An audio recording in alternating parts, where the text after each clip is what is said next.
svakako promovisati jednim koncertom upravo sa ovim pjevačima i ovim pjesmama. To je o tom potom, ali u svakom slučaju to su planovi, da. Planovi.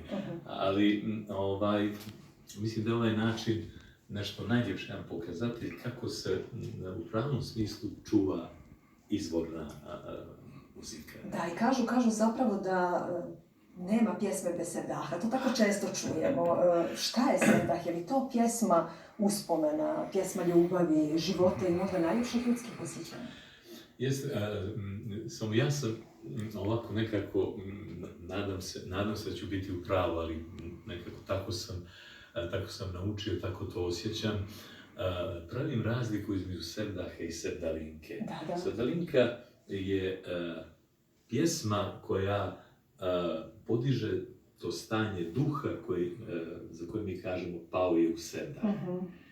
Tako da je sevdah malo širi pojam, a u okviru njega imamo te muzičke pravce. Naravno, sevdalinka je taj krivac za to stanje, ali za sevdah kažu da je to žal starijih. Mari, vi me gledate pa kao da ja to na sebe mislim. Ništa ja nisam rekla. Žal starijih što je mladost prošla. A ovamo suprotno njemu imamo dert koji se pojavljuje uvijek u tim pjesmama, a to je strah mladih, znači suprotno da im mladost ne prođe, a da ne prožive život u onom pravom smislu, onim punim plućima, što bi mi rekli. A onda imamo još jedan pojam koji se tu ne povezuje, koji je najviše odomaćen u Bosni i u Crnoj Gori, to je merak.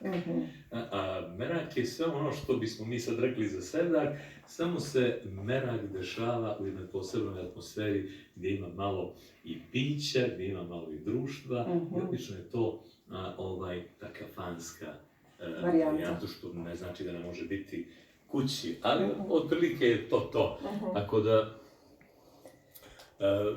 moram samo još reći da jeste sevdalinka vezana za Bosnu najviše, ali mi moramo da još napomenemo da sevdalinka isto tako u svojim oblicima jako dobro postoji u Crnoj Gori.